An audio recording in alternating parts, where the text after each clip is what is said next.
మరిన్ని రాష్ట్ర వ్యాప్త వార్తలు సంక్షిప్తంగా వేగంగా చూద్దాం. కృష్ణా జిల్లా ఆత్కూరు గ్రామంలోని స్వర్ణ భారత్ ట్రస్టులో ఈ నెల 30న జరిగే ఉగాది ఉత్సవాలలో ముఖ్యమంత్రి చంద్రబాబు, మాజీ ఉపరాష్ట్రపతి వెంకయ్య నాయుడుతో కలిసి పాల్గొననున్నారు. కలెక్టర్ బాలాజీ సహా అధికారులు కార్యక్రమ వేదిక సహా భద్రతా ఏర్పాట్లను పరిశీలించారు. లేపాక్షి ఉద్యోగులకు ఇన్సెంటివ్లను పునరుద్దరిస్తూ ప్రభుత్వం నిర్ణయం తీసుకుంది. 2024-25కు గాను 5.50 కోట్ల లాభాల ఆర్జన వచ్చింది. కరోనా పేరుతో జగన్ ప్రభుత్వం నిలిపివేసిన ఇన్సెంటివ్లను పునరుద్దరిస్తున్నట్టు మంత్రి సవిత తెలిపారు. లేపాక్షి ఉద్యోగులు ప్రభుత్వానికి ధన్యవాదాలు తెలిపారు. తక్కువ ఖర్చుతో ఇంధన తయారీ రంగాలపై రోడ్ మ్యాప్ రూపకల్పనపై నీతి ఆయోగ్ ప్రతినిధులతో సీఎస్ విజయానంద్ చర్చించారు. 2027 నాటికి కర్బన ఉద్గారాలను 0% తగ్గించే టెక్నాలజీపై చర్చ జరిగింది. ప్రజల సమస్యలై సత్వర పరిష్కారానికై కూటమి ప్రభుత్వం కృషి చేస్తుందని మంత్రి టీజీ భరత్ తెలిపారు. మీ సమస్య మా పరిష్కారం పేరుతో కర్నూలులో మంత్రి నిర్వహించిన కార్యక్రమంలో ప్రజల నుంచి ఆయన అర్జీలు స్వీకరించారు.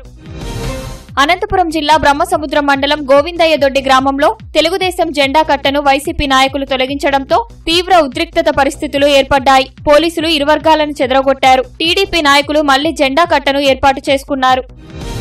ఉపసభాపతి రఘురామకృష్ణరాజుని సీఐడీ కస్టడీలో చిత్రహింసలకు గురిచేసిన కేసులో రిమాండ్ ఖైదీగా ఉన్న కామెపల్లి తులసిబాబు జైలు నుంచి బెయిల్పై విడుదలయ్యారు. తులసిబాబు వేసిన బెయిల్ పిటిషన్పై హైకోర్టు గురువారం విచారించి షరతులతో బెయిల్ మంజూరు చేసింది. కడప జిల్లాలో అక్రమంగా రేషన్ బియ్యం స్మగ్లింగ్ భారీ ఎత్తున సాగుతోందని TDP MLC Ramgopal Reddy DGP Harish Kumar గుప్తాకు ఫిర్యాదు చేశారు. జిల్లాలోని 7 నియోజకవర్గాల నుంచి ఇతర రాష్ట్రాలకు తరలిస్తున్నారని, చర్యలు తీసుకోవాలని డీజీపీని కలిసి వినతిపత్రం అందజేశారు. సత్యసాయి జిల్లా ధర్మవరంలోని వైఎస్సార్ కాలనీలో వారం రోజులుగా తాగునీరు రావడం లేదంటూ స్థానికులు ఖాళీ బిందెలతో రోడ్డెక్కారు. మున్సిపల్ అధికారులకు మొరపెట్టుకున్నా సమస్యకు పరిష్కారం లభించలేదని ఆవేదన వ్యక్తం చేశారు.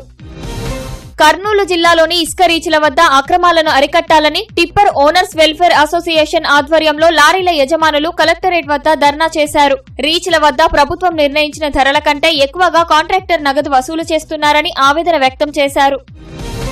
అల్లూరి సీతారామరాజు జిల్లా ఎస్పీ అమిత్ బర్దర్ ఎదుట మావోయిస్టు ఏరియా కమిటీ సభ్యులు, డివిజనల్ కమిటీ సభ్యులు, మిలీషియా సభ్యులు 10 మంది లొంగిపోయారు. వీరంతా ఛత్తీస్గఢ్ సరిహద్దు బీజాపూర్, సుక్మా ప్రాంతాల్లో పనిచేసినట్టు ఎస్పీ తెలిపారు.